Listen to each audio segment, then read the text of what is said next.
नमो अरहन्ताणं नमो सिद्धाणं नमो आयर्याणं नमो उवज्झायाणं नमो लोये सवसाहुणम् ऐसो पंचणमोकारो सव पावपणासनो मंगला नंच सवेसिम पड मम हवै मंगलम। जय जिनेन्द्र। हमने कभी ये सोचा है कि मैं कौन हूँ, कहाँ से आया हूँ? 6 दिशा जो बताई, पूरब पश्चिम उत्तर दक्षिण ऊपर नीचे, और 4 दिशाएं जो आग्नेय नैऋत्य वावण्य कोण जो बताए, तो ये 10 दिशाएं जो बताई है, 4 कोणे 4 दिशा और ऊपर और नीचे, ऊंची और नीची। इन 10 दिशाओं में से मैं किस दिशा में से आया हूं और किस दिशा में मैं जाऊंगा? क्या कभी हमने चिंतन किया है कि मैं कौन हूं, मैं कहां से आया हूं, मुझे क्या करना था और मैं क्या कर रहा हूं? ये सब चिंतन कभी हमने किया है? अगर व्यक्ति ये चिंतन करे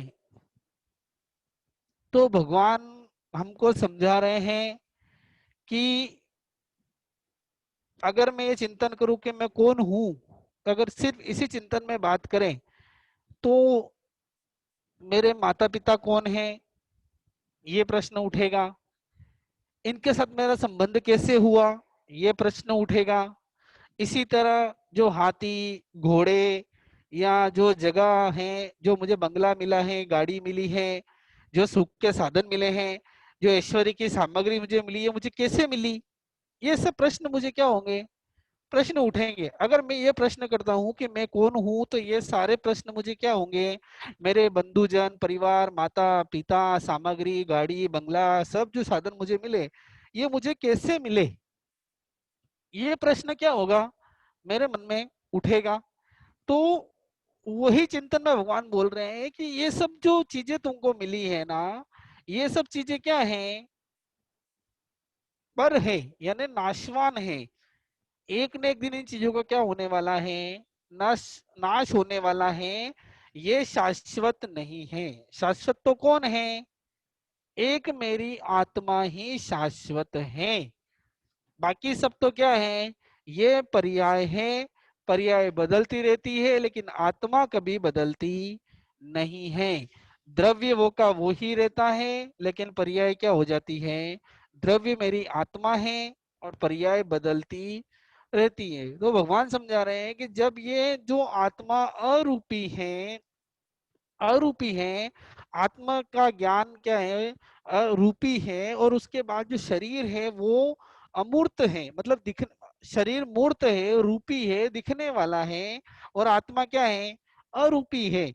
तो शरीर इंद्रियों का विषय है और आत्मा क्या है, इंद्रियातीत है। शरीर का अंत है लेकिन आत्मा का अंत नहीं है। ऐसे ही हम परिवार में गाड़ी घोड़ा बंगला सुख की सामग्री जो हमको यहाँ मिली, जितनी भी पुद्गल की वस्तुएं मिली है, पौद्गलिक चीजें मिली है, सबका अंत है लेकिन आत्मा का अंत नहीं है।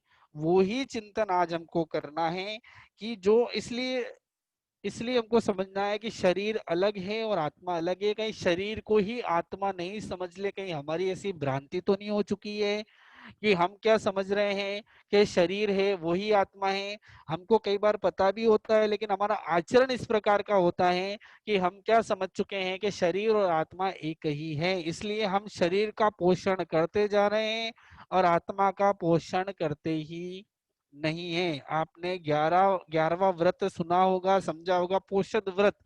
पोषद मतलब पोषण, तो पोषण किसका, शरीर का या आत्मा का, आत्मा का पोषण। 11वां व्रत है वो आत्मा का पोषण है, शरीर का पोषण नहीं है वहां पे तो शरीर का तो सांस सिंगार माला वणक विलेवन सत्य मुसलरी सावत जो माला है विलेपन है सब त्याग हमें क्या करना है वहां पर करना है, और आत्मा की ही जानकारी वहां पर लेनी, उसको ही पुष्ट करना है, वो है हमारा 11वां पोषद व्रत। तो भगवान बोल रहे हैं कि आत्मा तो नित्य है, ज्योति के समान है, वो हमेशा नित्य रहने वाली है, पर्याय चेंज होती रहती है, और हम क्या रहते हैं, हम इस पर्याय में ही अंधे बने हुए हैं। इसीलिए जब भी ये प्रश्न उठता है मैं कौन हूँ, तो मैं तुरंत बोल देता हूँ कि मैं कौन हूँ, कि मैं स्वरूप चंजी हूँ, मैं ये नाम है, मेरा वो नाम है, मेरा ये नाम है, मेरा वो नाम है। हम नाम बता, भगवान बोलते तू अपने आप को स्वरूप चंजी बोलता है, लेकिन आत्मा तो क्या है, अरूपी है। तो किसको स्वरूप चंद बोल रहा है, आत्मा रूपी है क्या?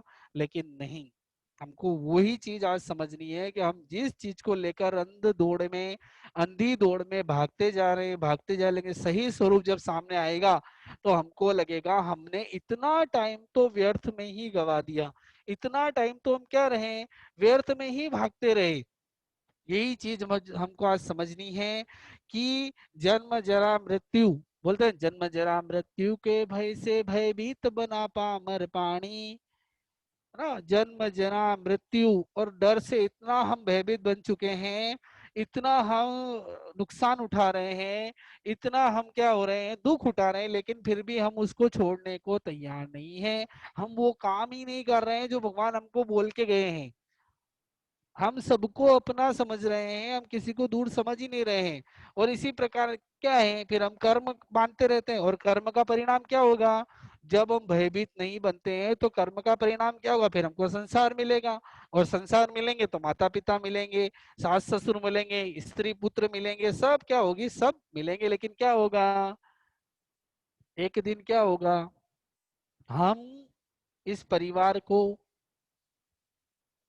धन को, दौलत को, सबको क्या मान रहे हैं, अपना मान रहे कि मेरा है, मेरा है, मेरा है, मेरा है, सब मेरा है। बोलते ना, मेरा मेरा करके पछता नहीं कोई जग में तेरा, देह छोड़कर उड़ेगा पंछी भिन्न स्थान होगा डेरा।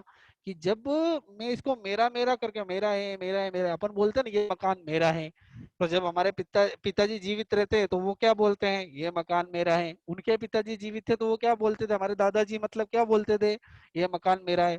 तो वो मर गए और उनकी फोटो दीवार पे ला गई, फिर हमारे पिताजी ऑफ हुए तो उनकी फोटो कहाँ आ गई, दीवार, वो यही बोलते हैं मकान किसका है, मेरा है। जब भी पूछे तो क्या, मकान मेरा है। और जब हम अभी हम बोलते हैं कि ये मकान किसका है, मेरा है, और हमारा बेटा क्या बोलेगा, ये मकान मेरा है, तो जब हम मर जाएंगे तो हमारी फोटो कहाँ आ जाएगी, दीवार पे आ जाएगी, और हम यही बोलते रहेंगे मेरा मेरा मेरा मेरा। और जैसे ही क्या होगा, ये देह छूटेगी और दूसरी जगह पर दूसरी गतियों में हम भटक जाएंगे। तो हमको वही समझा रहे हैं, ज्ञानी जन वही समझा रहे हैं कि ये सब जितने भी संयोग मिले हैं, ये सब अल्पकाल के लिए ही होते हैं, कुछ समय के लिए ही हमको ये संयोग मिलते हैं। और प्रत्येक जन्म में आत्मा का अनेक आत्माओं के साथ में क्या होता है, संबंध होता है, और यही संबंध को हमको अलग समझना है, कुछ समय के लिए मिले हैं और फिर क्या हो जाएंगे। जैसे आपने देखा होगा, यहाँ से हम बॉम्बे ट्रेन में गए, तो ट्रेन का सफर मान लो, अहमदाबाद से बॉम्बे गए तो 10 घंटे का सफर हुआ मान लो। अब 10 घंटे में जो हमारा आमने सामने बैठे होते हैं, हमारा 10 घंटे में ऐसा घनिष्ठ संबंध हो जाता है, हम उनका खाना खा लेते हैं, वो हमारा खाना खा लेते हैं, अच्छी फैमिली मिल गई, तो इतना परिचय हो जाता है। लेकिन फिर भी व्यक्ति को पता होता है कि मेरा स्टेशन आते ही मैं क्या हो जाऊंगा, उतर जाऊंगा, मुझे इनके साथ में रहना नहीं है। वो बॉम्बे से कहीं आगे जा रहे हो तो भी मुझे कोई मतलब नहीं है, मैं तो बस ये 10 घंटे का सफर है बॉम्बे तक, इनके साथ में मेरा संबंध है। वहां के बाद ट्रेन में कितनी भीड़ होती है, सब इतनी भीड़ होती है, खचा खच भरे, तो सबको लगता है कि हम सब साथ में है। लेकिन जैसे जैसे स्टेशन आता जाता है वैसे वैसे लोग उतरते जाते हैं। उनको कोई दुख भी नहीं होता है कि इतने घंटे साथ में रहने के बाद, इतना समय साथ में बिताने के बाद मैं इनको छोड़ के जा रहा हूँ, मुझे दुख हो रहा है, मुझे साथ में ये जहां तक जाएंगे मुझे क्या है, साथ में जाना। ऐसा होता है क्या? ऐसा होता नहीं है। क्यों नहीं होता है? क्योंकि उसके मन में डेप्थ तक, अंदर तक ये बात बैठी हुई है कि मुझे मेरे स्टेशन आते ही उतरना है। बस वही चीज हमको यहाँ पर क्या करनी है, लानी है। संसार में लानी है, हमारे जीवन में उस चीज को घटाना है कि सारे संयोग जो हैं, जो मुझे जितनी भी चीजें मिली है, सुख सामग्री की मिली है, चाहे परिवार मिला है, दोस्त संबंध, परिवार, माता पिता पत्नी पुत्र, जो भी मिले हैं, वो संयोग कैसे हैं? उस ट्रेन में सफर करने वाले व्यक्तियों के समान हैं कि जिसका स्टेशन आता जाएगा वो क्या होता जाएगा, उतरता जाएगा। तो मेरा स्टेशन आएगा तो मैं भी उतर जाऊंगा, तो यहाँ पे मेरी मृत्यु आएगी। तो कुछ समय के लिए संयोग मिला है, फिर वियोग। निश्चित वियोग, जब संयोग है तो वियोग निश्चित रूप से है, फिक्स टाइम बांध के ही आए हैं कि इस व्यक्ति के साथ में हमारा संयोग इतने टाइम तक रहेगा, उससे ज्यादा रहेगा नहीं। फिक्स टाइम हम करके ही आए हैं। तो फिर यह विचार करना है कि स्वजन संबंधियों में ममता रखनी नहीं चाहिए। जितनी ममता रखेंगे, जितनी आसक्ति रखेंगे, जितना राग रखेंगे, उतने कर्म बंध बंधते ही जाएंगे, उतने कर्म बंध बढ़ेंगे, प्रगाढ़ बनेंगे। इस शरीर पे हम इतनी ममता रखते हैं, इतना इसको संभालते हैं, लेकिन जब रोग आएगा तो क्या होगा? कुछ होगा नहीं। रोग सब काम क्या कर देगा? खत्म कर देगा। शरीर चलने लायक नहीं रहेगा, बैठने लायक नहीं रहेगा, सोने लायक नहीं रहेगा। ऐसी स्थिति हो जाएगी, भगवान से प्रार्थना करेंगे कि हे भगवान, अब तो मुझे क्या कर ले। जिस शरीर को हमने इतना संभाला, इतना जूस पिलाया, इतनी चीजें, गाजर मूली कंद मूल जो मर्जी है वो इसको खिलाया, और जब ये बीमार पड़ेगा ना तो यही प्रार्थना करेंगे, अब तो ये शरीर क्या हो जावे, छूट जावे। अभी जिस शरीर को हम थोड़ा भी कष्ट नहीं होने देते हैं, थोड़ा भी धर्म कार्य में हम इसको कष्ट आता है तो नहीं ये काम करूंगा नहीं। एम्बिल करते हैं, थोड़ा कष्ट होता नहीं, अब एम्बिल नहीं करूंगा। उपवास करते हैं, थोड़ा कष्ट होता नहीं, उपवास नहीं करूंगा। तो थोड़ा भी हमको कष्ट होता है तो हम धर्म की क्रिया क्या कर देते हैं, छोड़ देते हैं। लेकिन जब यही कर्म का उदय आएगा, जब ऐसे असाध्य रोग हो जाएंगे, जब आदि व्याधि सताएगी, जब इतने भयंकर कष्ट होंगे, तो जब क्या सोचेंगे, शरीर छूटे तो, और लोग भी बोलेंगे चलो सुखी हुए, ये इतने तड़प रहे थे, इतने दुखी हो रहे थे, इससे अच्छा हुआ क्या हुआ, काल कर गए तो अच्छा हुआ। और व्यक्ति भी वही विचार करता है। तो भगवान समझा रहे हैं कि ये सब इतनी ममता भी नहीं रखनी। जितनी ममता रखेंगे, जितना राग रखेंगे, शरीर को संभालना है, ऐसा नहीं कि नहीं संभालना है। शरीर को भगवान ने बताया कि शरीर को संभालना, लेकिन कितना संभालना, जितनी उसको जरूरत है, जितनी उसके लिए, उससे अपन क्या कर सकते हैं, जितनी धर्म आराधना करने में हमारे बाधक नहीं बने, इतना ही हमको ध्यान रखना है, उससे ज्यादा ध्यान नहीं रखना है। अब हम खुद विचार कर लें कि मैं क्या कर रहा हूँ, मैं ज्यादा ध्यान रख रहा हूँ, कम ध्यान रख रहा हूँ, किस चीज का ऊपर मेरा फोकस ज्यादा है, वो मुझे क्या करना है, विचार करना है। बहुत चिंतन का विषय है कि हम जो करने आए थे ना वो तो कर ही नहीं रहे हैं। मैं कौन हूँ? चार प्रश्न अपने आप से पूछो। मैं कौन हूँ, और मैं क्या कर रहा हूँ, मैं क्या कर रहा हूँ, मुझे क्या करना चाहिए, और मेरा क्या है। पहला प्रश्न क्या है, मैं कौन हूँ। दूसरा, मेरा क्या है। तीसरा, मैं क्या कर रहा हूँ। और चौथा, मुझे क्या करना चाहिए। ये है अन्यत्व भावना। अगर हमारे मन में अन्यत्व भावना बैठ गई है ना, तो चिंतन करना है कि मैं कौन हूँ, और जब ये चीज आ जाती है कि मैं कौन हूँ, तो फिर आगे चिंतन कर लो कि मेरा क्या है। फिर तीसरा चिंतन कि मैं क्या कर रहा हूँ, और चौथा मुझे क्या करना चाहिए। चार चीजें अगर चिंतन करेंगे ना, तो हमारी पूरी असलियत, पूरा हमारे मन का भाव पूरा क्लियर हो जाएगा। आज हम कोशिश करेंगे कुछ उसको समझने समझाने की, कि सबसे पहला कि मैं कौन हूँ। हमने हमारी पहचान क्या कर रखी है, या तो रूप से कर रखी है या नाम से कर रखी है। और भगवान हमारी पहचान कर रहे हैं ज्ञानी अज्ञानी से, सम्यक दृष्टि मिथ्या दृष्टि से, भवि अभवि से, इससे हमारी पहचान कर रहे हैं। और हम हमारी पहचान किससे कर रहे हैं? इससे कर रहे हैं कि मैं नाम, मेरा नाम क्या है, मैं ये हूँ, कौन नाम है मेरा, ये नाम। भगवान बोले आप आत्मा, जब आपकी कोई है ही नहीं, शरीर छूटेगा फिर क्या नाम रखोगे। ना रूप मिला हमको जन्म से, नाम मिला जन्म के बाद। आपने तो कुछ किए ही नहीं, सब आत्मा, मतलब आपने तो कुछ किया ही नहीं, दूसरों ने नाम दिया है। रूप आपके कर्म के उदय से मिल गया है, तो जन्म के बाद रूप मिला, और उसके बाद किसी ने नाम दे दिया, तो हम क्या कर रहे हैं। तो हमको यही समझना है कि, और मान लो कभी नाम अमर रह भी गया, कुछ जीवन में कुछ अच्छा काम कर लिया, तो कदाच कुछ टाइम तक लोग क्या रखेंगे, आपके नाम को याद रख भी लेंगे, लेकिन फिर भी उसके बाद तो लोग भूल जाने वाले ही हैं। फिर कोई लाइफ टाइम तक याद रखने वाले नहीं है। कुछ अच्छा काम किया तो याद रख लेंगे और नहीं किया तो कोई बात नहीं। तो मैं कौन हूँ आखिर, वो चिंतन करना है कि अनादि के संस्कार हमारे इतने प्रगाढ़ बन चुके हैं कि भगवान ने आचारांग सूत्र में जब शुरुआत की ना, तो भगवान ने यही प्रश्न कहा कि कई जीवों को तो पता ही नहीं है कि मैं कौन सी दिशा से आया हूँ, कौन सी वी दिशा से आया हूँ और कौन सी दिशा वी दिशा में मैं जाऊंगा। कई जीवों को पता ही नहीं है ये। हमको प्रश्न भगवान इसलिए समझा रहे का चिंतन करो कि मैं कौन हूँ, मैं कहाँ से आया हूँ, ये संबंध मुझे मिले हैं कैसे मिले हैं, मुझे इतनी सुख सुविधाएं मिली है तो कैसे मिली। जब मैं जानूंगा ना मैं कौन हूँ तो मुझे अपना पता चल जाएगा। मैं शरीर के ऊपर इतनी ममता रखी हुई है कि मुझे इतना प्रगाढ़ उसका आवरण आ चुका है कि मुझे कुछ समझने की जरूरत ही नहीं पड़ रही है। मैं शरीर को ही सब कुछ मान रहा हूँ कि भाई शरीर है मेरा, मेरे शरीर को कोई कष्ट होना नहीं चाहिए, मेरे शरीर को कुछ भी तकलीफ होनी नहीं चाहिए। इतना मैं क्या हो चुका हूँ, आसक्त हो चुका हूँ शरीर के ऊपर। भगवान ने शरीर की प्रशंसा भी की है, आपने बड़ी सलेख ना सुनी हो तो उसमें कहा ये मेरा जो शरीर है मुझे इष्ट है, कांत है, प्रिय है। इठम कंतम पिय मनुनम मनानम, के मेरे मन को अच्छा लगने वाला। मुझे हर समय क्या है, इस शरीर की रक्षा करी मैंने, किससे करी, चोर से, डाकू से, सांप से, वास से, पित्त से, बुखार से, सर्दी से, गर्मी से। हर मौसम में हर जगह मैंने क्या किए, मानव वाह्य, पित्तीय, कफीय, शनिवाह्य यानी शुगर जैसे सन्निपात रोग जैसे रोगों से भी मैंने शरीर को क्या किया है, मैंने शरीर की रक्षा की है। क्योंकि क्योंकि मुझे ये प्यारा था। सबसे प्यारा क्या है मुझे, मेरा शरीर है। और यही शरीर मुझे क्या करने वाला है, छोड़ने वाला है। जहां दे अपनी नहीं वहां ना अपना कोई। कि जब देह ही अपनी नहीं है तो भी परिवार वाले अपने कहाँ से होंगे।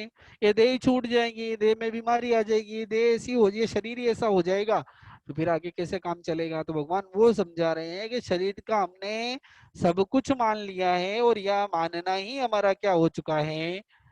सबसे बड़ी तकलीफ ये है कि हम हमारे स्वरूप, हमारी जो आत्मा है ना, उसको हम समझ नहीं पा रहे हैं। हमने शरीर और आत्मा को दूध और पानी की तरह एक में होते हैं, उसमें नो डाउट कि दूध और पानी की तरह क्या होते हैं, आत्मा एक में एक होते हैं। लेकिन कैसे कोई प्रयोग करें तो दूध और पानी भी क्या हो सकते हैं, अलग हो सकते हैं। तो वैसे ही हमने यहाँ मान लिया है कि दूध और पानी की तरह आत्मा शरीर के एक में एक हैं। लेकिन फिर भी अगर हम कोशिश करें तो इनको दूर कर सकते हैं। वो ही यहाँ पर हमको समझना है कि दूध और पानी जैसे इस प्रकार एक हुए हैं, वैसे ही आत्मा और शरीर को अलग किया जा सकता है। कैसे, जब मैं कर्म सिद्धांत को समझूंगा, कर्मों को समझूंगा, जब कर्म से इस आत्मा को अलग कर दूंगा, जब सिद्ध गति में चला जाऊंगा तो ऑटोमेटिक क्या हो जाएगा, अलग हो जाएगा। बस यही चीज समझाने के लिए आज हम बैठे हैं कि जो प्रयोग करें, जो दूध और पानी की तरह, या दूध कर्म हमारे आत्मा के साथ में एक हो चुके हैं, या जो शरीर एक और आत्मा एक हो चुके हैं, उसको थोड़ा सा भेद विज्ञान से समझेंगे, थोड़ी सी अलग प्रक्रिया से समझेंगे तो क्या हो जाएगा, हम हमारा जो अमूर्तपना है वो अगर समझ लिया, वो हमने जान लिया, तो फिर तो हम क्या हो गए, संसार से विरक्त हो गए हैं। बस वही चीज समझनी है कि मैं कौन हूँ, और फिर दूसरा मेरा क्या है, मेरा क्या है वो समझना। अबे कि जो मैंने माना है, मैंने क्या माना है मेरा, कि ये गाड़ी मेरी, बंगला मेरा। जो एक छोटा सा उदाहरण देता हूँ, क्या होता है कभी कभी कि व्यक्ति, जो मैं कौन हूं ना, उसमें क्या होता है कभी कभी के व्यक्ति मैं कौन हूँ ये भूल जाता है ना। तो क्या होता है कि जैसे एक बार क्या हुआ, एक किसान खेती कर रहा था, तो वो खुदाई करते करते उसको क्या हुआ, खेत में काम कर रहे कांच मिला, दर्पण, कांच आईना मिला उसको, मिरर। अब उस जमाने में कांच होता नहीं था, ऐसा कुछ होगा, उसने जिंदगी में पहली बार कांच देखा। तो उस कांच को उठाया और जैसे अपने सामने रखा, तो उसने देखा ओहो ये तो मेरे पिताजी साक्षात आ गए। उसका चेहरा उसके पिताजी से मिलता होगा, तो उसने क्या बोला कि मेरे पिताजी क्या हो गए हैं, साक्षात आ गए हैं। तो बड़ा वो, मतलब वो पिताजी को प्रणाम करने लगा, मेरे पिताजी आ गए, और बड़ा उसके मन में श्रद्धा के भाव हो गए। और क्या हो गया, घर पे गया और रोज पिताजी को दर्शन, वो अलमारी में बंद करके ताला करके रख दिया, और रोज पिताजी को देखता और ऐसा लगता कि वो मेरे पिताजी आ गए, बड़ा खुश होता ना, उसके मतलब आनंद का एक अलग ही क्या हो गया, आनंद अलग ही वो विचार करता और अलग ही उसके अलग ही भाव होते और रोम रोम खड़े हो जाते जब उस कांच में देखता था तो। अब ये क्रिया रोज उसकी पत्नी देख रही थी कि ये रोज अलमारी खोलते हैं, रोज देखते हैं, क्या देखते हैं ऐसा इसमें। तो जब एक बार पति खेत पे काम करने गया तो उसकी पत्नी ने क्या किया, ताला तोड़कर वो कांच निकाला और देखा, अच्छा तो ये इन्होंने दूसरी औरत रख ली है, और दूसरी औरत से रोज क्या कर रहे हैं, बात कर, क्योंकि उसने भी अपना चेहरा कभी देखा नहीं था। तो जैसे उसने हाथ कांच सामने किया तो उसको क्या लगा, अच्छा इससे बात करते हैं, आज ही इनको आने दो, आज जब तक इसको बाहर नहीं निकालेंगे, जब तक मैं इसको इनको अंदर आने नहीं दूंगी। बड़े गुस्से में शाम हुई, पति आया बेचारा, काम कर खेत में काम किया, पसीने में लथपथ होकर आया, पैदल चलकर आया, बोला पानी पिला दो, नहीं पहले जो तुमने उस दूसरी औरत को घर में रखा है उसको बाहर निकालो तो तुमको अंदर आने दूं, नहीं तो तुम उसके साथ में चले जाओ। बोले कौन सी औरत, कि जो तुमने अलमारी के अंदर क्या रखी है, जो औरत रखी हुई है जिसको तुम रोज देखते हो खुश होते हो, उसको बाहर निकालो। बोले वो तो मेरे पिताजी है, कि नहीं वो औरत है, मैंने खुद ने देखा है, दोनों में भयंकर झगड़ा हुआ कि चलो ठीक है देखते हैं। तो उसने देखा ये तो मेरे पिताजी, वो बोले ये औरत है, क्योंकि और दोनों को साथ में देखा तो बोले देखो मेरे पिताजी हैं। बोले अच्छा तो तुम्हारे पिताजी भी ऐसे ही हैं कि ये भी उस औरत को देखते हैं, दोनों साथ में रहते हैं। बड़ा मतलब दोनों को क्या हुआ, ये झगड़ा, क्योंकि व्यक्ति का अपना सही स्वरूप पता नहीं होता है ना, तो यही स्थिति होती है, क्योंकि मैं कौन हूं मुझे पता ही नहीं है। अगर जैसे हम कांच में देखते हैं उनको पता ही कि मैं ही हूँ, और वहां उनको पता ही नहीं था, तो ये स्थिति हमारे साथ आत्मा के साथ हो रही है कि आत्मा को पता ही नहीं है कि मैं कौन हूं, मैं शाश्वत हूँ, अमर हूँ, अजर हूँ। लेकिन हम शरीर का संयोग कर करके इतने संबंध गाढ़ बांध लिए हैं कि हमको कांच दिखाने के बाद हमको गुरु भगवान कांच दिखाते हैं कि देखो ये नरक, ये तिर्यंच, ये मनुष्य, ये देव देखो, ये तुम्हारी ही पर्याय से बने हुए हैं, ये तुम्हारी ही पर्याय हैं, तुम इसमें अनंत अनंत बार जाग कर आ गए हो, लेकिन हम बोलते नहीं मैं तो हूं ही नहीं, ये मैं नहीं हूं। ये समझ लेते, बस यही भगवान हमको समझा रहे हैं कि मैं कौन हूँ, और संसार में मैं क्यों भटका हूँ, अपनी आत्मा का स्वरूप भूल जाने के कारण ही भटका हूँ। मैं शुद्ध आत्मा हूँ, मैं शुद्ध आत्मा नहीं समझता, इसलिए मैं भटकता रहता हूँ। तो पहला समझ में आ गया मैं कौन हूँ, चिंतन करना कि मैं कौन हूँ। फिर दूसरा मेरा क्या है, कि जो मैं बार बार बोलता हूँ ना, ये शरीर मेरा, ये बंगला मेरा, ये गाड़ी मेरी, ये घर मेरा, ये सब चीजें मेरी, ये मेरे पास है, ये पास हो सकते हैं लेकिन मेरा नहीं है। मेरा मेरा करके पछता नहीं कोई जग में तेरा, देह छोड़कर उड़ेगा पंछी भिन्न स्थान होगा डेरा, पुद्गल के हैं रूप पराए जिन्हें तू अपना मान रहा, ज्ञानी कहते इन्हें छोड़ दे क्यों तू अपनी तान रहा। ये पुद्गल हैं, ये मेरे पास हो सकते हैं लेकिन मेरे नहीं है। मैं किसको मेरा मान रहा हूं, मेरे पास हो सकते हैं नो डाउट, मेरे पास गाड़ी बंगला घोड़ा सब चीज हो सकता है, लेकिन मेरा नहीं है। ये मेरा मेरा करके मैं क्या कर रहा हूँ, पच रहा हूँ, मेरा बंगला, मेरी चीज, मेरी गाड़ी, मेरी कुर्सी, मेरा ये मेरा ये मेरा मेरा करके मैं क्या हो रहा हूँ, इतना उसमें डूब चुका हूँ कि उस चीज को कोई हाथ तक लगाता है तो मेरे कषाय हो जाते हैं, मेरे राग हो जाता है, मेरा द्वेष हो जाता है। मैं इतना उसके अंदर डूब चुका हूँ कि मैं किसी को चीज को हाथ लगाना भी पसंद नहीं करता हूँ। लेकिन भगवान बोल रहे हैं कि पुद्गल के रूप पराये हैं, ये आपके नहीं है, पराये रूप हैं, दूसरों के छोड़े हुए हैं। अनंत सिद्धों के ये पुद्गल छोड़े हुए हैं, उनको हम ग्रहण कर रहे हैं, दूसरों के छोड़े हुए पुद्गलों को हम ग्रहण कर रहे हैं, नया कोई पुद्गल ग्रहण नहीं कर रहे हैं। अनंत सिद्धों ने अनंत पुद्गलों को छोड़ा है, वो हमको मिल रहा है, और हम उस झूठन को क्या कर रहे हैं, झूठन को इकट्ठा कर करके हम सोच रहे हैं मेरा है। एक व्यक्ति ने बहुत बड़ा बंगला बनाया, बोला किसका है, कि मेरा है। हाँ बहुत बढ़िया है, तो दूसरा दोस्त हंस रहा था, वाह यार तू ये बोल रहा है मेरा इतना अच्छा बंगला बनाया और तू क्या कर रहा है, हंस रहा है।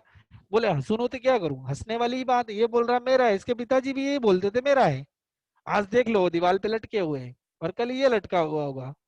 यही चीज हो रही है हमारे साथ भी, यही हो रहा है। भगवान समझा रहे हैं कुछ चिंतन करो, मेरा क्या है? मेरा सिर्फ मेरी आत्मा है और कुछ नहीं है। बस ये आत्मा ही साथ जाने वाली है। शुभ अशुभ जो पुण्य करेंगे, जो पुण्य पाप करेंगे वो ही क्या होगा, जो पुण्य पाप के कर्म करेंगे वो ही हमारे साथ जाने वाले। इसके सब चीजें कितना इकट्ठा कर लो, सब यही छोड़कर जाने वाले हैं। तो फिर मैं क्यों भटक रहा हूँ? फिर मैं क्यों उसमें क्या कर रहा हूँ? यही हो रहा है मेरे साथ। इसलिए थोड़ा समझे, चिंतन करें, मनन करें। जब चिंतन मनन करेंगे तो जरूर कुछ न कुछ क्या होगा, कुछ भले भाव कम आएंगे लेकिन आएंगे। थोड़ा सोचे तो सही ना कि मेरा क्या है।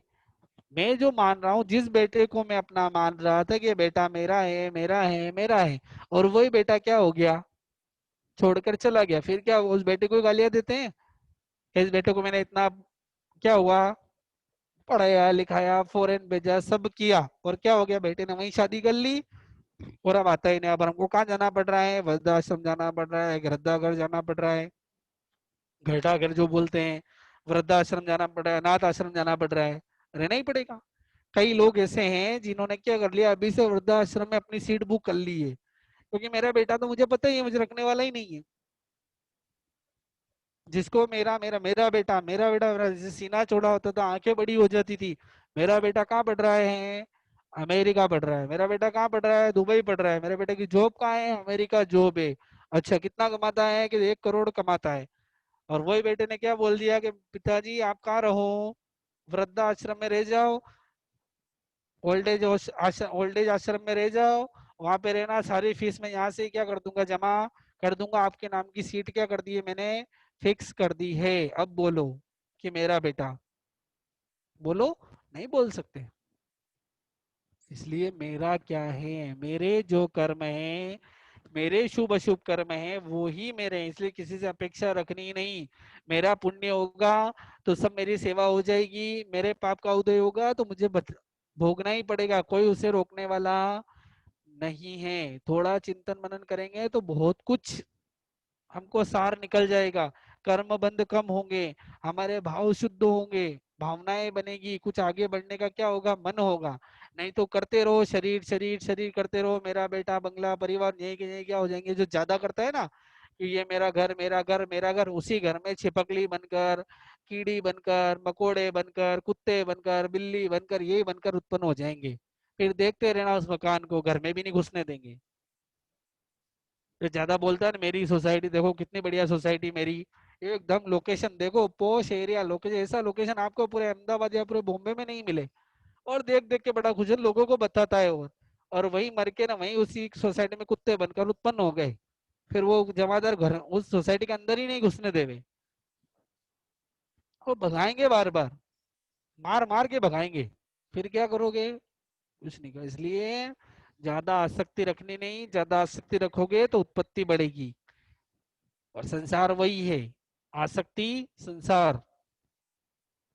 थोड़ा चिंतन करें, मेरा क्या है? मेरा कुछ नहीं है, मेरी आत्मा ही मेरा है। मेरे पुण्य पाप के जो कर्म मैंने किए वही मेरे साथ में रहेंगे, बाकी कोई साथ में रहने वाला नहीं है। वो ये हो गया, सब शरीर वरी सब छोड़ना पड़ेगा। सब मेरे पास ये संयोग वियोग सब है, ये कुछ मेरे नहीं है, सब मुझे छोड़कर जाना पड़ेगा। अब तीसरा, मेरा, मैं क्या कर रहा हूँ, ये सबसे इंपॉर्टेंट है कि मैं क्या कर रहा हूँ। जब हम देवगति में थे ना, भगवती सूत्र में भगवान ने कहा कि देवता जब देवगति में होता है तो दुखी होता है। किस कारण से दुखी होता है? कि मेरे को भी मनुष्य जन्म मिला था, सब संयोग अनुकूल मिले थे, लेकिन मैंने क्या ली, मैंने संयम अंगीकार नहीं किया, दीक्षा नहीं ली, और कर्म का क्षय नहीं किया। मैंने वो पुरुषार्थ जो करना था वो पुरुषार्थ नहीं किया। इसके कारण मुझे देवगति में उत्पन्न होना पड़ा, फिर से मेरा संसार बढ़ गया। इस कारण से देवता क्या होते हैं, दुखी होते हैं। बाकी दुखी होने के कारण के और भी होते हैं, लेकिन एक कारण ये भी भगवान ने बताया कि वहां देवगति में भी देवता दुखी होते हैं कि मुझे मनुष्य का भव मिला था, मुझे संयोग अनुकूल मिले थे, धर्म भी मिला था, सुनने का भी मिला था, साधु संत भी मिले थे, समझाने वाले भी मिले थे, समझ में भी आ रहा था, लेकिन फिर भी छूटा, नहीं, मैंने कर्मों का क्षय किया नहीं, जो पुरुषार्थ करना था वो पुरुषार्थ किया नहीं, और मुझे क्या हो गया, थोड़ा ही पुण्य अर्जन किया और उससे मैं देवगति में उत्पन्न हो गया, वापिस मुझे संसार में भटकना पड़ेगा। और हम क्या कर रहे हैं अब, चलो वो देवगति में, देवगति में चिंतन करा, अब मनुष्य गति में हमको क्या चिंतन करना। हमको भी सारे संयोग मिले हैं, अनुकूलताएं मिली है, हमको भी सारी चीजें मिली है, देव गुरु धर्म सब मिला है, लेकिन मैं कर क्या रहा हूं, मैं पापी हूं, पाप कर रहा हूं, लेकिन पापी दिखना नहीं चाहता हूं। मैं धर्मी नहीं हूं, धर्मी बनना भी नहीं चाहता हूं, और पर धर्मी दिखना चाहता हूं। थोड़ा चिंतन करना, क्या कहा मैंने, मैं पापी हूं,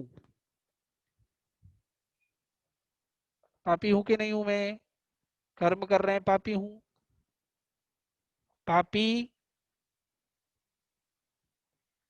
हूं, और पापी बनना नहीं चाहता हूं, लेकिन पापी दिखना नहीं चाहता हूं, धर्मी नहीं हूं, धर्मी बनना भी नहीं चाहता हूं, लेकिन धर्मी दिखना चाहता हूँ। अकबर ने बीरबल को पूछा कि बीरबल बताओ कि इस गांव में धर्मी ज्यादा है या अधर्मी ज्यादा है।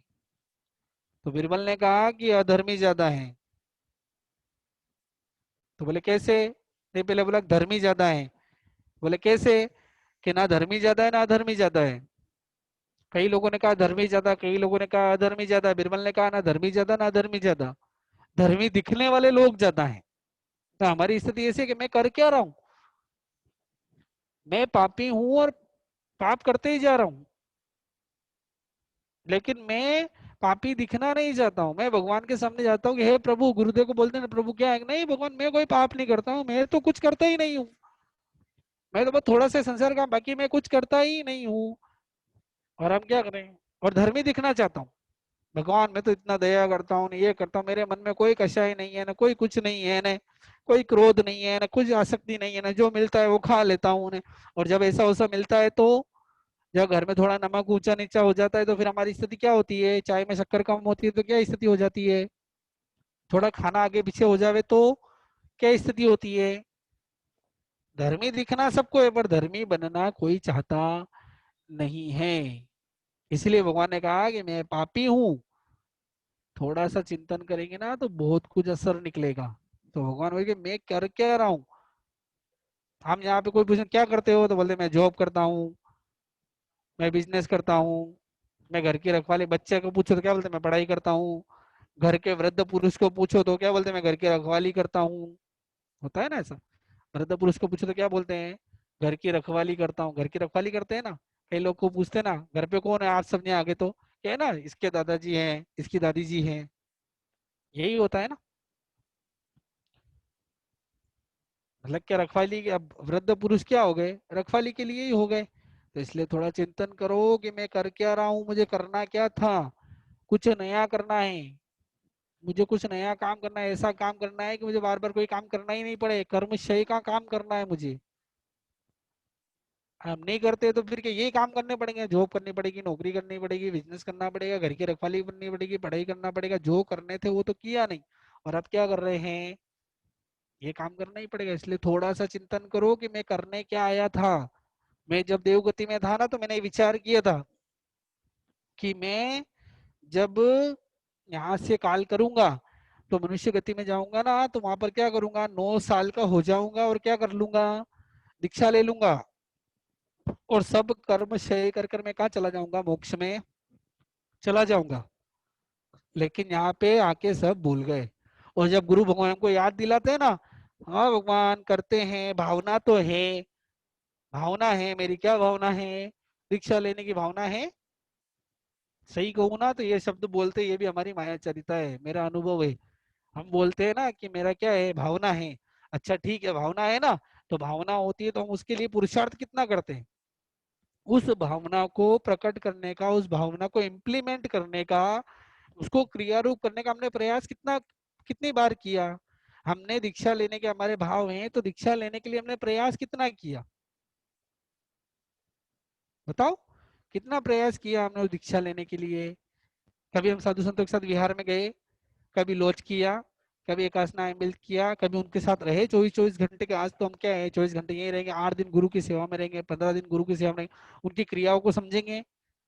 वो क्रियाएं कुछ कुछ करने का इम्प्लीमेंट किया किया है तो बहुत बढ़िया, लेकिन सिर्फ भावना से कुछ नहीं होगा। ये भाव अच्छे रखो, भाव होंगे तो सब दीक्षा आ जाएगी, ऐसे नहीं आती है, बहुत मेहनत करनी पड़ती है।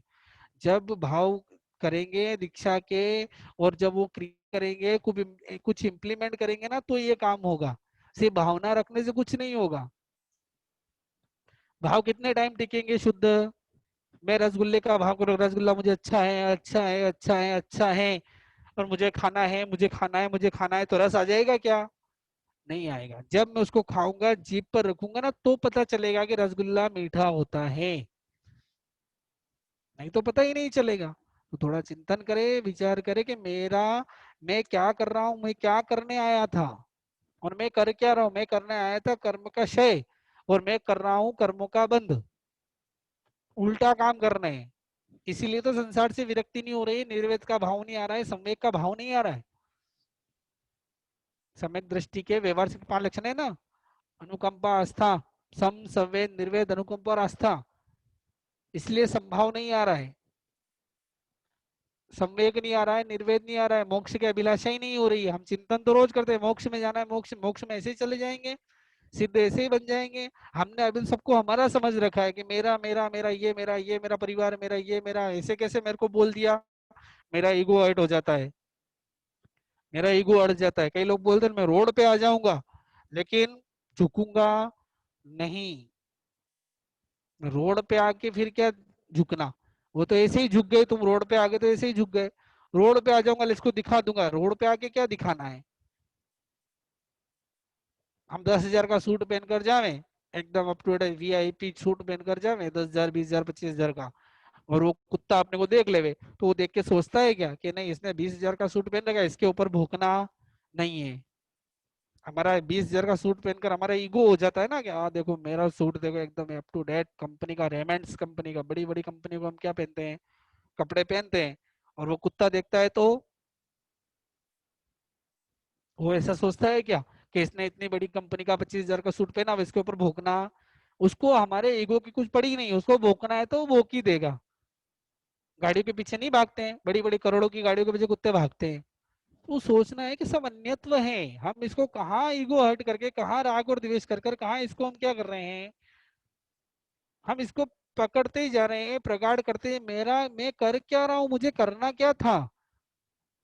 लेकिन क्या होता है, हम बस उल्टे ही काम करते जा रहे हैं, और फिर बोल रहे कि मैं दुखी क्यों हो रहा हूँ। तो दुखी होगा ना, मैंने सबको अपना मान लिया। भगवान बोले अन्यत्व समझो, सब दूसरे हैं, मेरा कुछ नहीं है, मेरी आत्मा के अलावा, मेरे पुण्य पाप कर्म के अलावा मेरा कुछ नहीं है।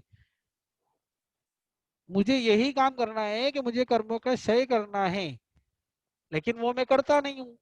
ये चौथा कारण कि मुझे करना क्या चाहिए, तो आत्म कल्याण का काम करना चाहिए।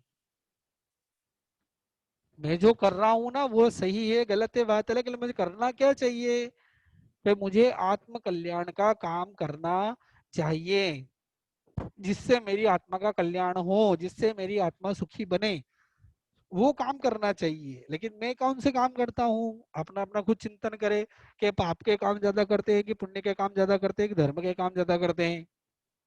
मुझे करना क्या है, मुझे धर्म करना है, मुझे कर्मों का क्षय करना है। लेकिन वो करना चाहिए, लेकिन वो हम करते नहीं है। हम बस यही कर रहे हैं, दुख रूप है, हमको पता है बुढ़ापा दुख रूप है, रोग दुख रूप है, मृत्यु सभी दुख रूप है, लेकिन फिर भी हम काम वही करते हैं जिससे हमको बुढ़ापा आवे, रोग आवे, दुख आवे, वही काम हम क्या करते जा रहे हैं। और मुझे करना क्या चाहिए, कि रोग, बुढ़ापा, जन्म, जरा, मृत्यु के भय से मुझे क्या करना है, दूर होना है। वो काम मुझे करना है। वो काम किससे होगा, जब धर्म करूंगा, कर्म क्षय करूंगा, तो ही वो काम होगा, नहीं तो वो काम होगा नहीं है। मैं जिन जिन चीजों को अपना मान रहा हूँ, जिन जिन चीजों को मैं क्या बन रहा हूँ, ये सोना चांदी ये सब, इनको छोड़कर मुझे एक दिन परवश होकर मुझे जाना ही पड़ेगा। मैं चाहे कितना भी क्या कर लूं, कोशिश कर लूं, मैं इनको किंपाक फल के समान ग्रहण करता हूँ। ग्रंथकार 19वें अध्ययन में मृगापुत्र का उदाहरण देते हैं, उत्तराध्ययन सूत्र के 19वें अध्ययन में मृगापुत्र में उदाहरण देते हैं कि किंपाक फल के समान हम इनको ग्रहण करते हैं। हमको देखने में अच्छे लगते हैं कि ये गाड़ी बंगला घोड़ा ये सब बहुत अच्छे लगे। जब उसको सेवन कर लेते हैं, जब राग द्वेष रूपी जहर हम खाने लग जाते हैं, तो धीरे धीरे हमारी मृत्यु निकट आती जाती है। और फिर क्या होता है, एक दिन हम मर जाते हैं और फिर संसार बढ़ता जाता है। हमको सोचना है कि हमको अगले भव में लेकर क्या जाना है, गाड़ी लेकर जाएंगे या ये गड्डियां लेकर जाएंगे पैसों की। जरूरत है संसार की, पर कितनी जरूरत है, लिमिट तो तय करें। ऐसा नहीं कि हमारा शावक जीवन नहीं चलने वाला है, लेकिन कितना। मेरे पास पर्याप्त संपत्ति होने के बाद भी, मेरी 7 पीढ़ियां बैठे बैठे खावे, इतना होने के बाद भी मेरी संतुष्टि नहीं आती है, इतनी प्राप्ति होने के बाद भी मुझे तृप्ति नहीं होती है, तो फिर संसार में हर प्राप्ति के बाद अतृप्ति बढ़ती है। समझ में आया? संसार में हर जो चीज हम प्राप्त करते हैं ना, उसके बाद हमारी तृप्ति नहीं बढ़ होती है, अतृप्ति बढ़ती है कि हमको और चाहिए, असंतोष बढ़ता ही जाता है और असंतोष बढ़ता जाता है कि ये चीज आ गई, ये और चीज चाहिए। 1 रुपया था तो 10 की चाह थी, 10 हुआ तो 100 की चाह, 100 हुआ तो 1000 की, 1000 हुआ तो लाख की, लाख हुआ तो 10 लाख की, 10 लाख हुआ तो करोड़ की, करोड़ हुआ तो 10 करोड़ की। 1 मल्टीप्लाई 10 की तृष्णा बढ़ती है हमारे यहाँ पे। 1 का 10, 10 का 100, 100 का 1000, 1000 का लाख, लाख का करोड़, करोड़ का 10 करोड़, 10 करोड़ का अरब। ये मल्टीप्लाई में बढ़ते हैं हम यहाँ पर, अतृप्ति है ही नहीं। और धर्म के क्षेत्र में जब प्राप्ति होती है ना, तो संतुष्टि बढ़ती है। धर्म जब अंदर आता है ना, तो संतुष्टि बढ़, संतोष सबसे बड़ा धर्म धन है।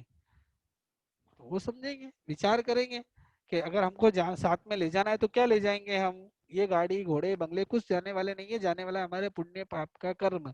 जब व्यक्ति अपने धर्म का, अपने शरीर का सदुपयोग कर लेता है, मनुष्य का सदुपयोग कर लेता है ना, तो उसको दुख नहीं होता है। कैसे नहीं होता है कि जैसे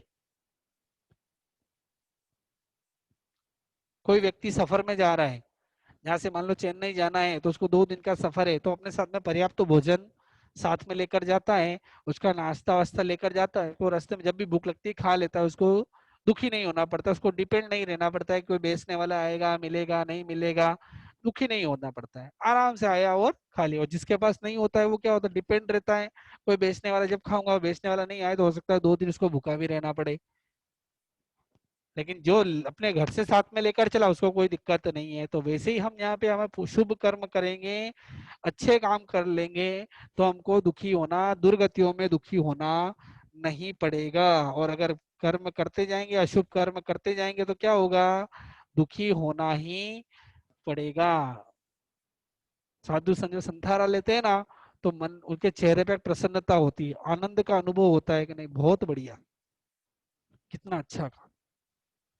एक अलग अनुभूति क्यों होती है, क्योंकि शरीर का जितना रस निकालना था, जितना कष्ट निकालना था, जो उससे प्राप्त करना था वो कर लिया, अब इसमें कुछ बचा ही नहीं है, इसको छोड़ने में कोई दिक्कत नहीं है। लेकिन जो व्यक्ति हॉस्पिटल में मरता है, उसको दुख होता है, मर रहा हूँ मर रहा हूँ मर रहा हूँ, क्यों? क्योंकि जो चीज प्राप्त करनी थी वो प्राप्त हुई नहीं।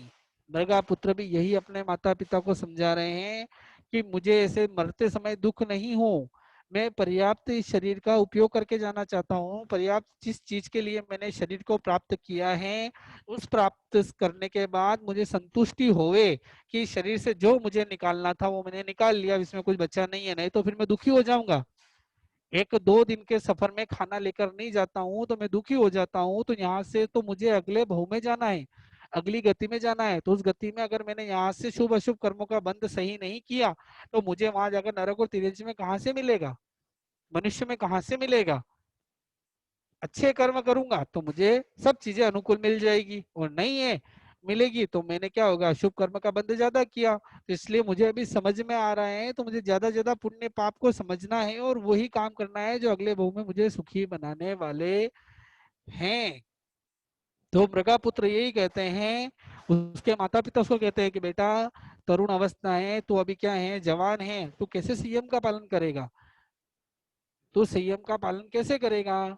तो वो बोल रहे हैं कि तू शब्द रूप गंध इस पर 5 संबंध, ये जो भोग हैं, इन सबको भोग ले पहले, फिर उसके बाद क्या ले लेना, दीक्षा ले लेना, धर्म का पालन क्या कर लेना, बाद में कर लेना। जिन लोगों के मन में आज भी ये चीज है कि अभी तो क्या है, वृद्धावस्था आएगी जब क्या कर लेंगे हम, धर्म कर लेंगे, तो ये गलत फहमी में रहना ही मत। वृद्धावस्था में कुछ होने वाला नहीं है। समय होगा लेकिन शक्ति नहीं होगी, और शक्ति के बिना धर्म होता नहीं है।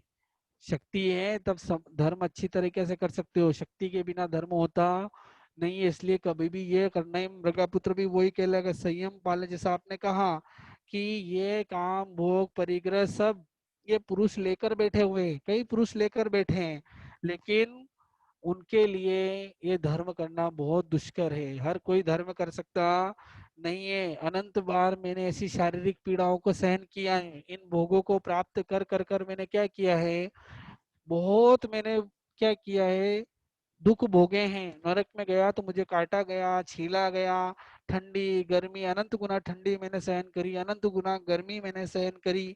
वहां पर मुझे वेकरी शरीर, जो वेकरी शरीरधारी परमा धार्मिक देवता, उन्होंने मुझे काटा, छीला, मारा, पीटा, हर तरह से मुझे क्या किया, तेल में तला, पक्षियों की, बाज के पक्षियों के रूप बनाकर मेरे शरीर को नोच नोच कर खाया। इसी अनंत इन काम भोगों के कारण मैंने जिस प्रकार यहाँ पर क्या हुआ, जो कच्ची वनस्पति खाई, बोलते ना, मेरे भगवान बचा ले मुझे भी, फिर से मुझको जन्मना नहीं है, मैंने कष्ट बहुत ही उठाए, फिर से मुझको भटकना नहीं है।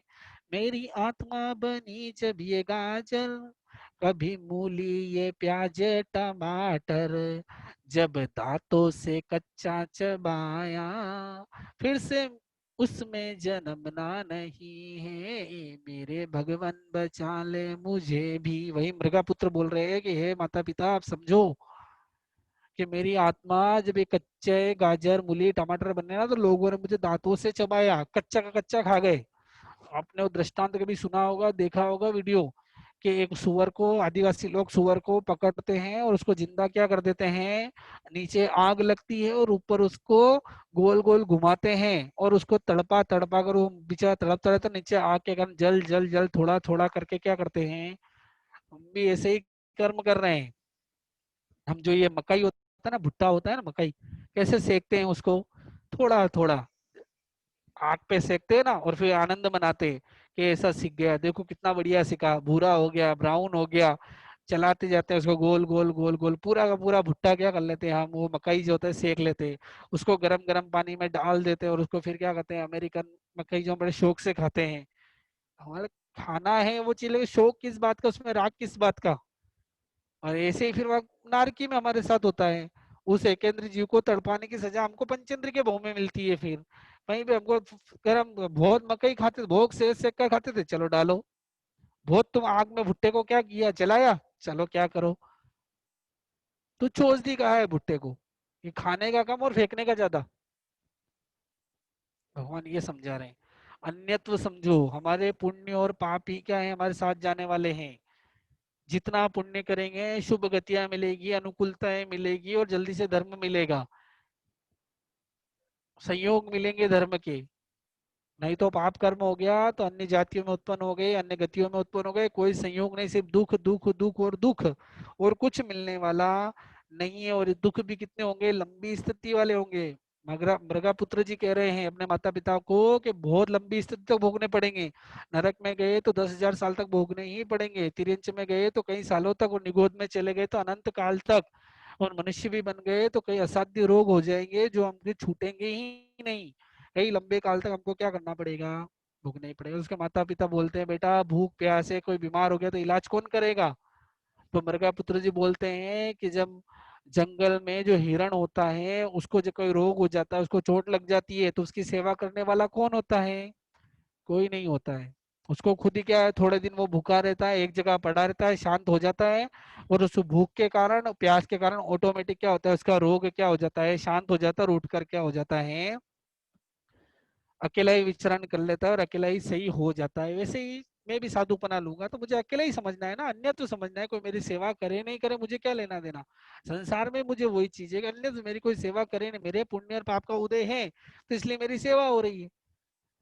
पुण्य का उदय तो सेवा हो रही है और पाप का उदय तो सेवा नहीं हो रहा, मतलब मेरे ही कर्म किए हुए हैं ना, दूसरों के कर्म किए हुए नहीं है। तो इसलिए थोड़ा समझें, चिंतन करें कि सघन मन में जो कोई इलाज करने वाला नहीं है उस मृग की, लेकिन वो उस भूख प्यास और बिना औषधि के ही क्या होता है, वो सही हो जाता है।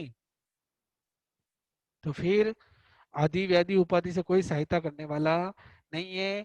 मर्गापुत्र जी यही कहते हैं कि सभी दुखों से मुक्त कराने वाली एकमात्र दीक्षा संयम ही है, चारित्र ही है जो सभी दुखों से मुझे क्या कर देगा, मुक्त कर देगा। इसके अलावा और कोई भी मुक्त करने वाला नहीं है। जिसकी भी इच्छा हो तो मृगापुत्र जी से पूछ लेना।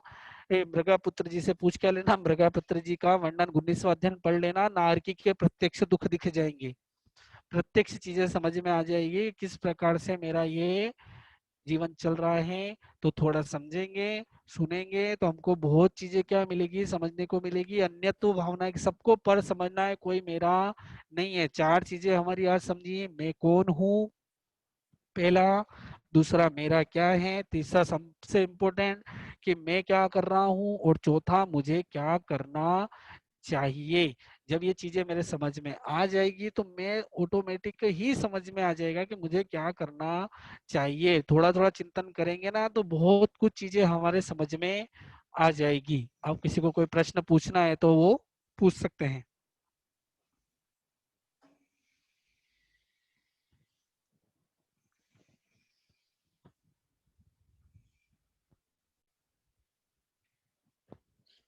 किसी को कोई प्रश्न पूछना है तो वो पूछ सकते हैं।